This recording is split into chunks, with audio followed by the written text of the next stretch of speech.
Okay, so today's lab 9, and right now we are doing exercise 9.2, which is pastries. There are two objectives for this exercise.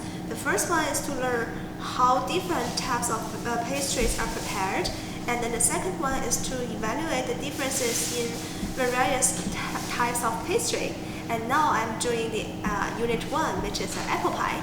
So here in front of me is the ingredient for the apple pie. I know half of them are missing because we are just remove them on another bench.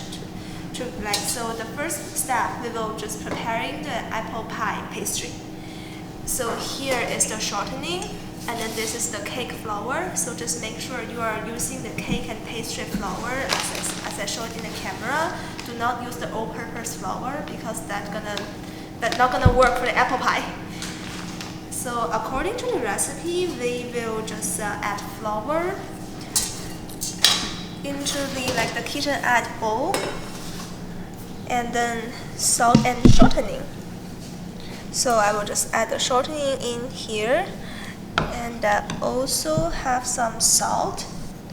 So we just add them in, and then we will process them in the KitchenAid mixer. Okay, so I will turn to the low speed, and then this, according to the recipe, I will mix them around 15 seconds. They will form a nice crumbs. So I will just open that.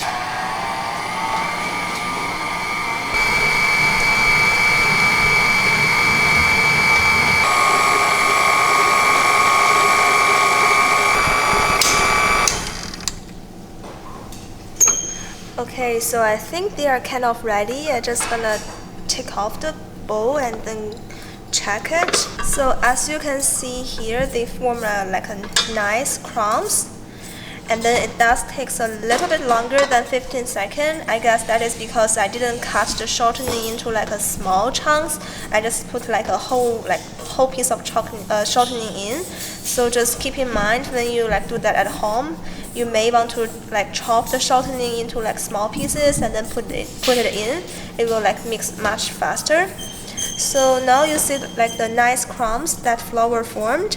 Then we will just pour all the ice water into the mixing bowl and then let the mixers to do the job. So I will turn to the low speed again, and then I will just pour the ice water in here all at once. So as you see, they are kindly forming a nice bowl, and then just be patient, and eventually all the flour at the bottom of the bowl will become a part of the dough. So it's after a 30 second to a minute mixing, you can see they form a nice bowl, but still there's some flour in the bottom of the mixing bowl. So I'm just gonna pour it with my hand.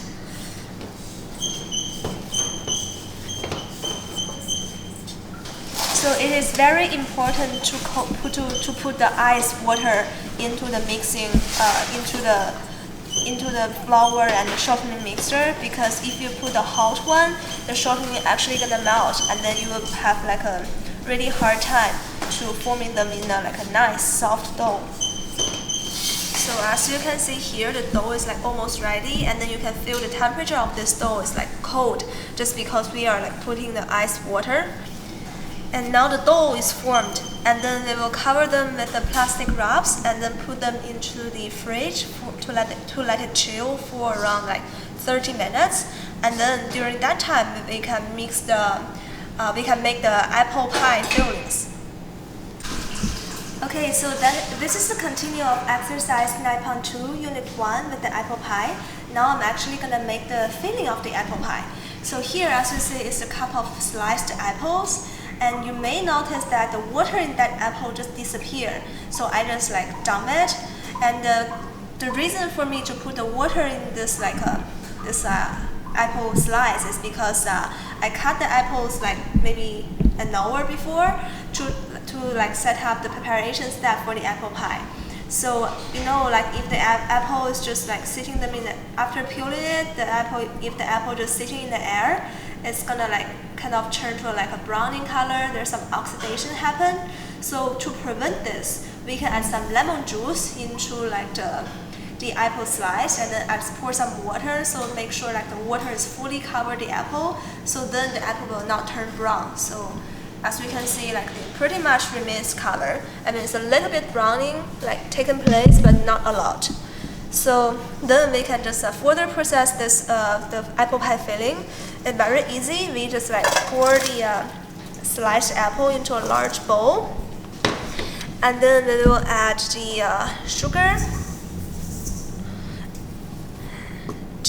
some salt, cinnamon, and nutmeg powder. Just pour them in all together, and we just kind of mix them with and make sure that all the sugar and cinnamon and nutmeg powder are covering the apples. Oh, and also like we put the flour in at the same time. So just keep mixing them.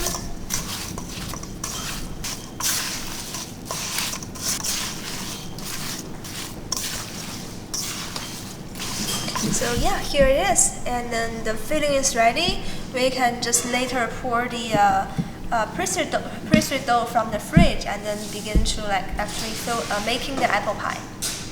Okay, so after 30 minutes chilling the dough in the fridge, now the dough is look like that right now. The colors slightly changed, but not much. So I think we are like ready to roll the dough. So as you see here, there's a pan for the pie. And then I just dust the surface with the flour a little bit, just making sure the dough, like after rolling, is not gonna stick on the surface. So I'll just push the dough like that, and then I will also dust my rollers with some flour. So now it's just like you are gonna roll the dough into like a round piece. And then because this is the cake and pastry flour, so you can feel that it is very easy to roll them to like a round bowl. It's easy to stretch compared with the last time I rolling like all-purpose flour. So you can see if I roll them, the dough will just like spread out. They will not trying to like shake it back. That is the main difference between the cake flour and all-purpose flour.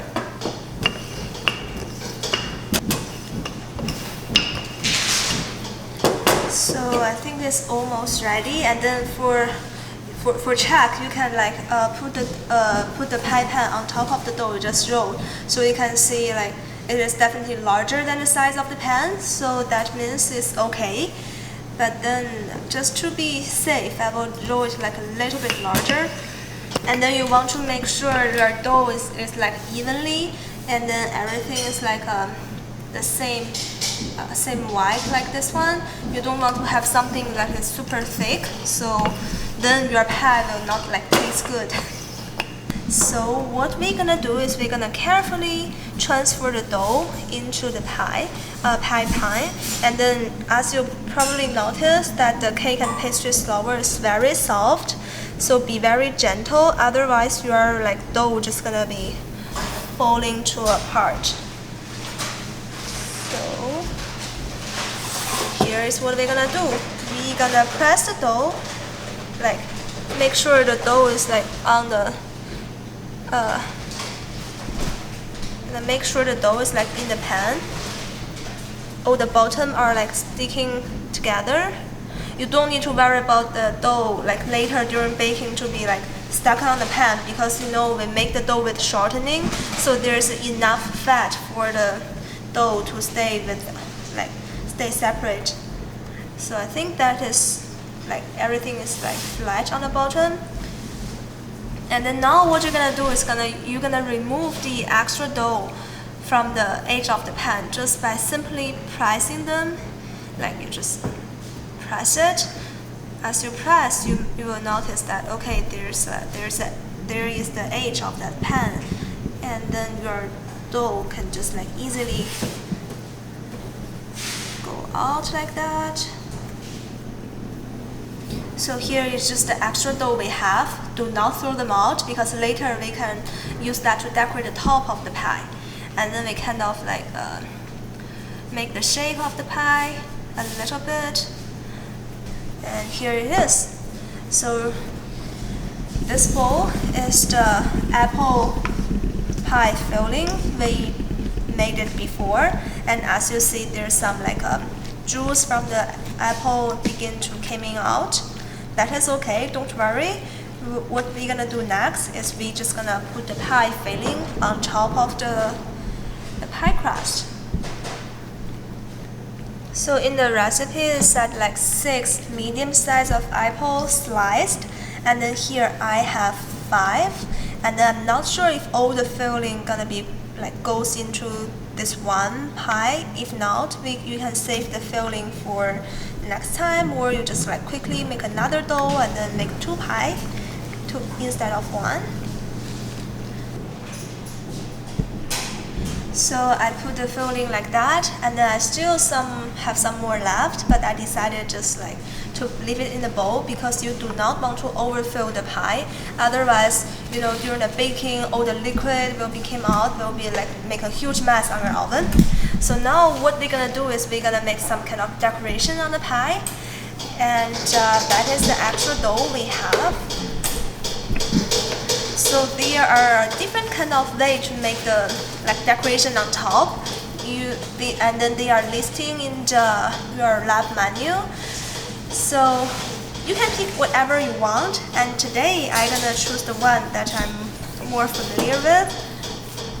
And also, if you like out of patience, you can just like roll the dough again into a round and then just directly cover your pie. That is also okay. But today you're gonna make some like nice and beautiful look for that pie. Hopefully you will enjoy it. Okay, so that is a kind of disadvantage of the pastry flour. It is very soft and easy to like falling apart. So we have to be like extra gentle during the rolling process. So now I have like the dough ready, and what I'm gonna do is I just gonna cut them into like a little strips. So first I will trim off the edges, so that is not looks good on a pie. So I will be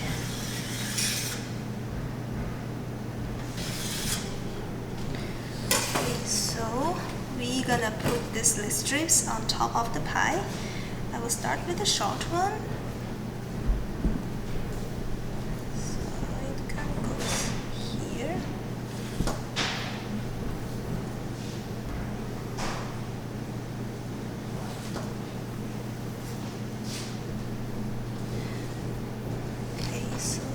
Is a little bit too short.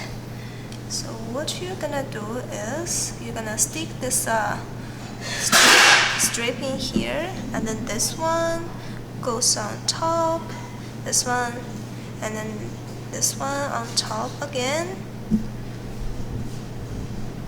and like that. So later we will deal with the edges, we will just press it down. But right now you can just leave it like that because maybe later we need some more adjustment.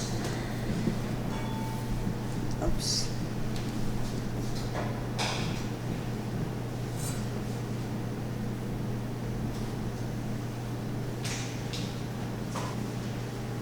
So now it's like looks good to me. So then I will trim off the edge again.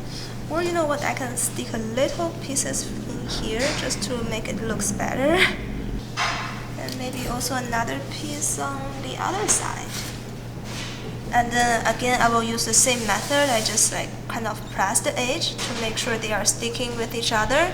And then according to the recipe, they said you can use some water to like kind of put the water on the edge and let them to stay. But right now I think my dough is pretty soft and moisturized. I don't really need the help with the water, so I just kind of skip that step.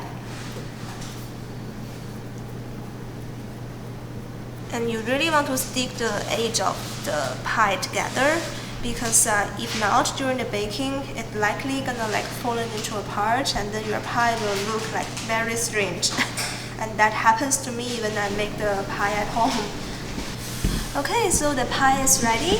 And then if you want your pie to have a better looking, you also can put some beaten egg on top. Use a little brush to brush the beaten egg on top. But today I just gonna decide to leave it because we have a limited of egg in our lab, and we're gonna use that for like some other exercise. So now we already warm up of oven, and then we just gonna put the pie into the oven for like 30 minutes, and then later we're gonna check how it looks. Okay, so now the apple pie is like not pre-made, just ready on the top, and then I just remove from the table on the stove top because we gonna actually cover the apple pie with the foil paper, just prevent the top part is overcooked and then the bottom is still not ready. So we just cover it.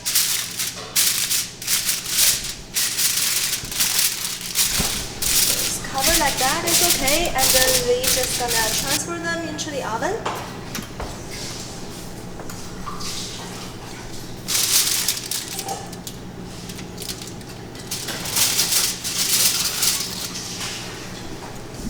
So we will set up the timer for 40 minutes. But then when it's like around 20 minutes, we're gonna go check to see how the pie cooking, and then if it's ready, then we will remove the top foil paper. And then let them to sit in an oven for another 20 minutes. Okay, so as you see, it's after around 30 minutes baking. You can see the filling is beginning to a little bit bubbling, especially this here. And then the top is still not really browning, so that is what we're looking for.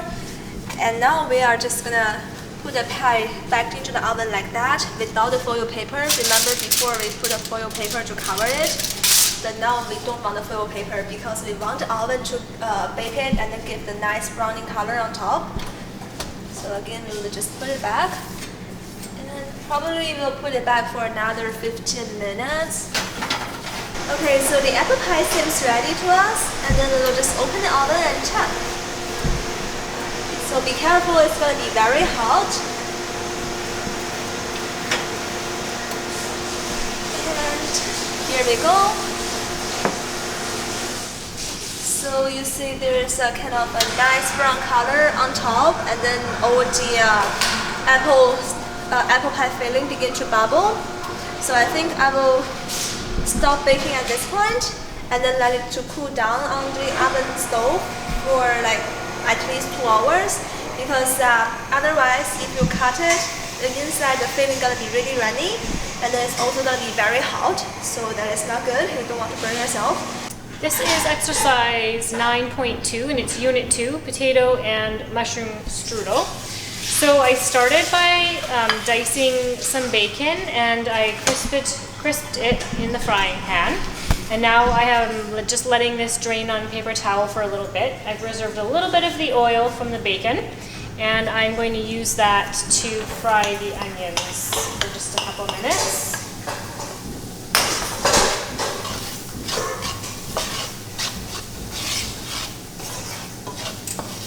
Okay, the onions are starting to soften. I'm going to add the mushrooms, 1 cup of coarsely chopped mushrooms. And I'm just going to cook that until most of the moisture is evaporated, so just a couple minutes. So my vegetable mixture is looking ready. I'm going to turn off the heat, and then I'm going to combine in a bowl some of the ingredients I've prepared ahead. So I have some potatoes that I sliced quite thin, peeled and sliced them. So to this I'm going to add the salt and pepper and the herbs the fresh herbs, so it's rosemary and thyme. And a little bit of milk along with the bacon that we crisped up. And our onion and mushroom mixture. So I'm going to mix this together, and this is going to form the filling for our strudel.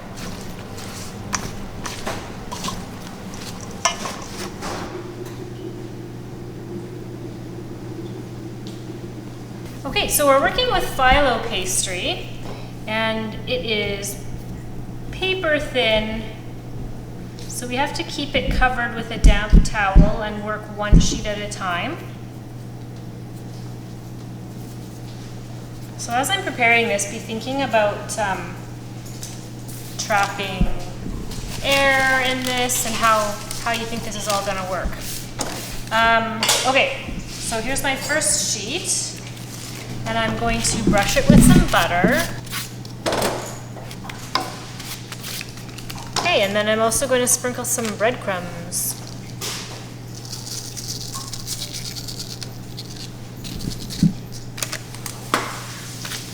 Okay, and then we're just going to get another sheet of phyllo.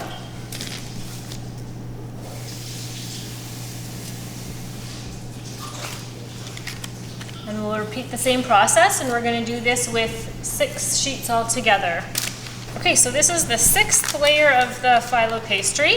I have brushed some melted butter, and now I'm just going to add our potato and bacon filling. I'm going to try to keep it along the bottom half and spread it out. And next I will attempt to roll this. I'm going to try to fold it pretty tight, and I might get a couple of folds out of this, we'll see.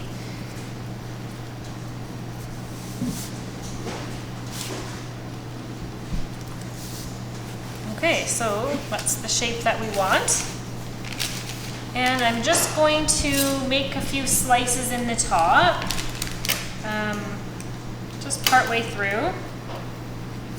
Okay, and then this is going to bake in the oven for about 45 minutes until the potatoes are tender inside and the top is golden brown.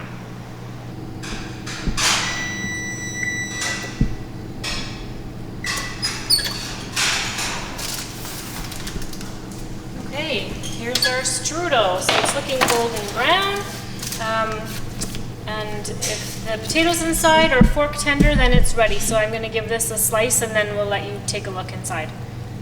I've sliced into the strudel, and you can see that all of those layers are separated by a bit of air, and they're really crispy and flaky. And then this here is the potato filling.